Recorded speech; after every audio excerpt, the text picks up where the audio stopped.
Всем огромный привет! Друзья, сегодня продолжение к видео о сушке чеснока в микроволновке с учетом всех вопросов и нюансов, которые вы мне писали. Постараюсь коротко ответить на самые распространенные из них о сушке чеснока в микроволновке.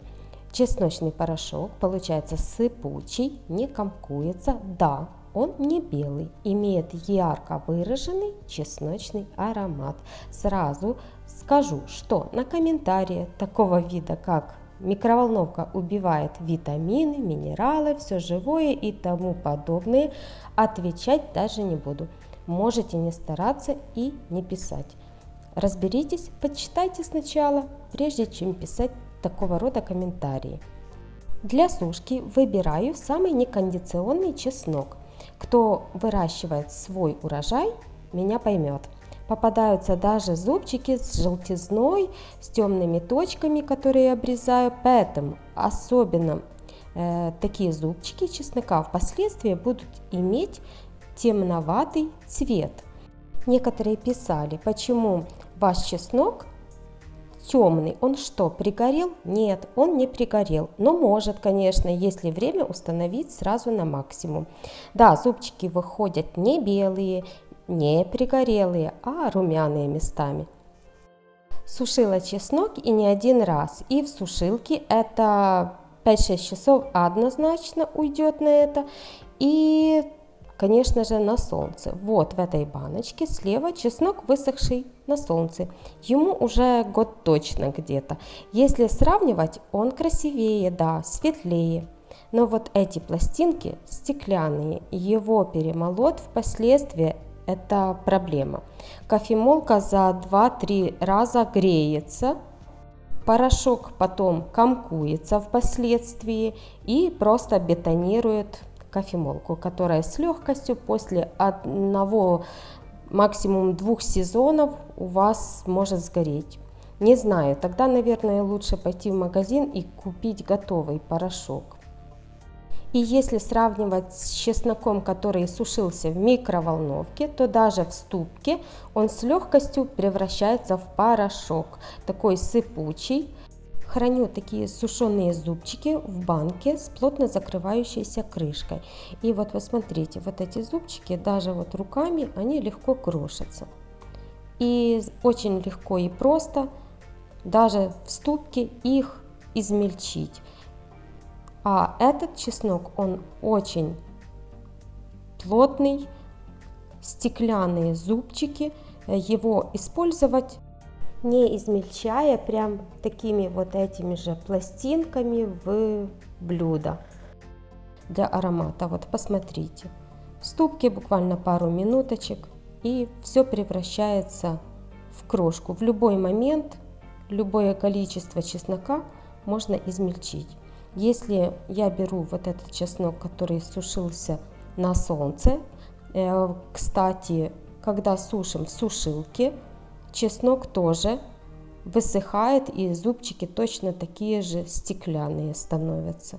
Ну и плюс 5-6 часов сушки, это однозначно. Вот посмотрите, сколько крупы, порошка практически не образовалось. Как бы я ни старалась, это сделать очень сложно. Пластинки раскалываются, но перетереть их не представляется возможности. В результате где-то 50 на 50 чесночной крупы вместе с порошком. Ну и теперь подробно как сушить. Вот взвешиваю чеснок, который я буду сушить. Уже нарезанный 244 грамма. 240 граммов чеснока отправляю на тарелку. Распределяю по всей поверхности ровным слоем. Старалась разрезать зубчики приблизительно, чтобы они были одной толщины. Не так, чтобы был один побольше, другой поменьше, просто чтобы время на сушку ушло на все зубчики одинаковые. Если сушить чеснок весной, например, когда зубчики вялые, и если они даже будут еще и небольшого такого размера, он высохнет практически за 10 минут, ну то есть 2 раза по 5 минут. Теперь вот максимальная мощность, которая доступна для моей микроволновки, это 800 Вт. Она выставляется у меня автоматически. Вот 800 Вт это максимальная мощность, которую я могу выставить. Поэтому сушу в 2, 3, 4 этапа. Выходит, что сушить надо постепенно, добавляя в несколько этапов по 5 минут в микроволновке, и каждый раз тарелке и чесноку даем полностью остыть. Каждый раз хорошо перемешивая вилками чеснок. В конце сушки, то есть последний раз, когда чеснок практически высох, но еще попадаются местами влажные зубчики, лучше время выставлять не сразу на 5 минут, а добавлять по 1, 2, 3 минуты, чтобы ничего не пригорело.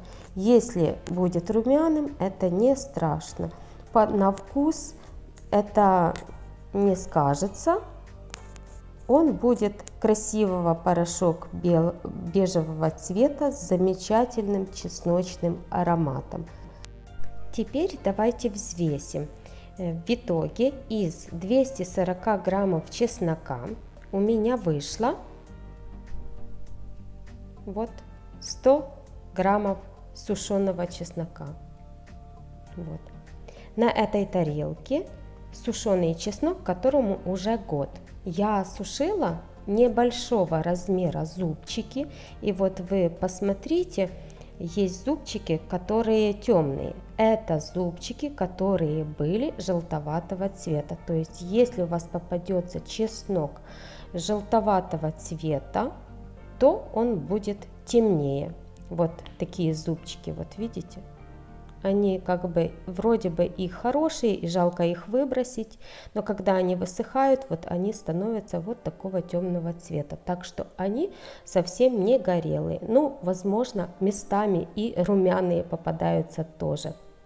Да, друзья, еще был такой вопрос о запахе, когда сушишь чеснок. Конечно, он присутствует, поэтому стараюсь сушить, когда никого нет дома. Потом все проветриваю и мою микроволновку. Но если сушить в сушке или в духовке, запаха тоже не избежать.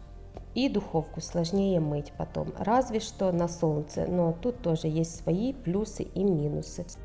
Надеюсь, это видео было вам интересным и полезным. Если это так, то не забывайте оставлять свои комментарии, подписываться на канал, кто не подписался. Ну а я с вами на этом прощаюсь. Всем пока и всем до новых встреч. С вами была Виктория. Пока-пока.